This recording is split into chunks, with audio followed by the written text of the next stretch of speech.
The Ways You Loved Me, written by Just Thinking Drabbles. Read by Arashi.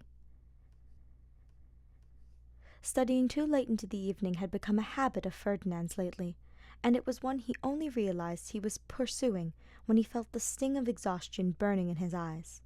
He lifted his head from the countless books he had been reviewing for the past few hours, and stretched his arms in the air to release some of the tension in his shoulders.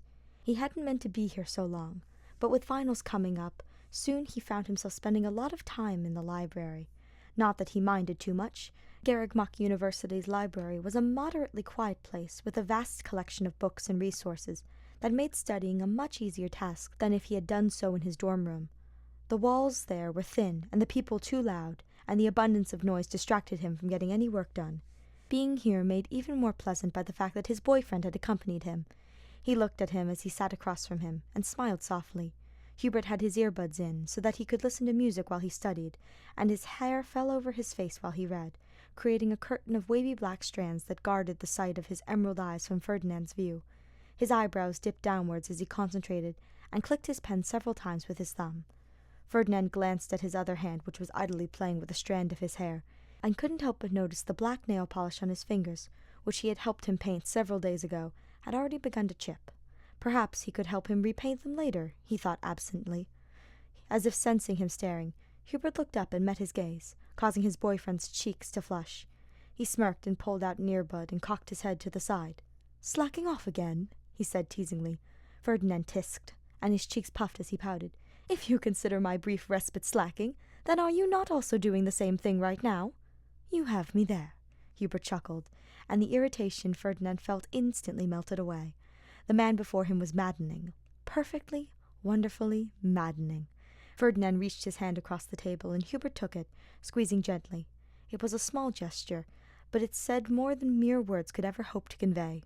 With it came a quiet admission that only they were privy to. "I love you." He didn't have to be told, of course, but he was grateful for it nonetheless. "I think we've studied enough for today. Why don't we go get something for dinner?" he suggested. Hubert agreed with little resistance, and they both stood to gather their things. Unlike his own messy array of papers sticking out of folders every which way and being shoved into his overstuffed backpack, Hubert preferred to keep things much more organized, and took the time to carefully collect his documents before neatly putting them away. He made sure to return a few of the books they had borrowed, and once again Hubert took his hand as he led him through the double doors that exited the library. Their relief at having finished their studies for the day became hollow as they discovered the heavy downpour roaring outside. Raindrops fell hard against the pavement and expanded the already large puddles that had started to form. They both walked here since it hadn't been too far from the dormitory, and had planned to walk to a nearby restaurant after eating, but looking at the pooling rainwater around them made Ferdinand's brows furrow at the idea of having to walk in it. To make matters worse, he didn't even have an umbrella or jacket to keep it from soaking through his clothes. Beside him, he heard Hubert sigh. "So annoying. I suppose there is nothing for it, though."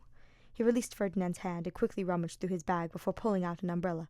"You brought your umbrella with you?" Ferdinand asked with a questioning brow. "Of course. Don't you have one?" He shook his head. "I didn't know it was going to rain."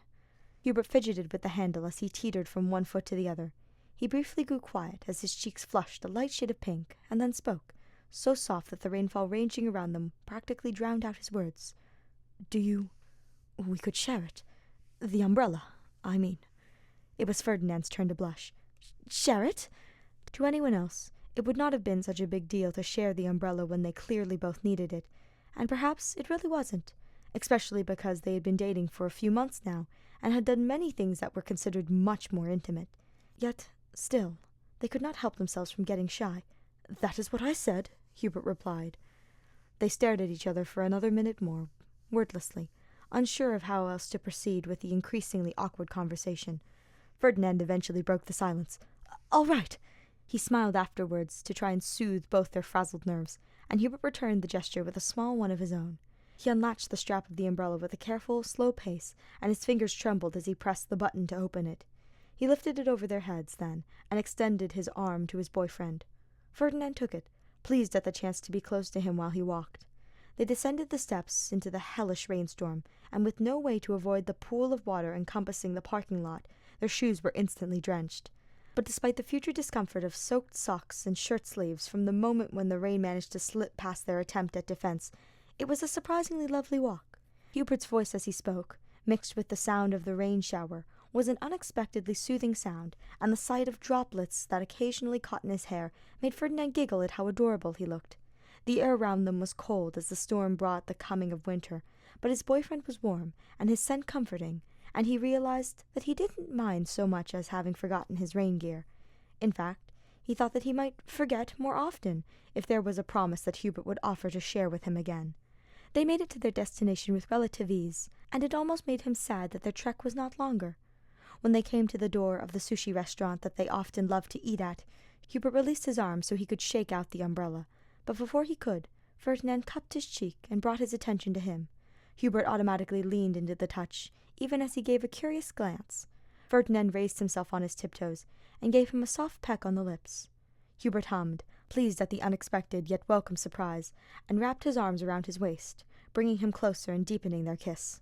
Warmth blossomed in Ferdinand's chest as he wrapped his arms around his neck, and he felt himself grow dizzy with the taste of coffee on his tongue, a beverage he normally disliked, but when it came to Hubert, he could not get enough of it.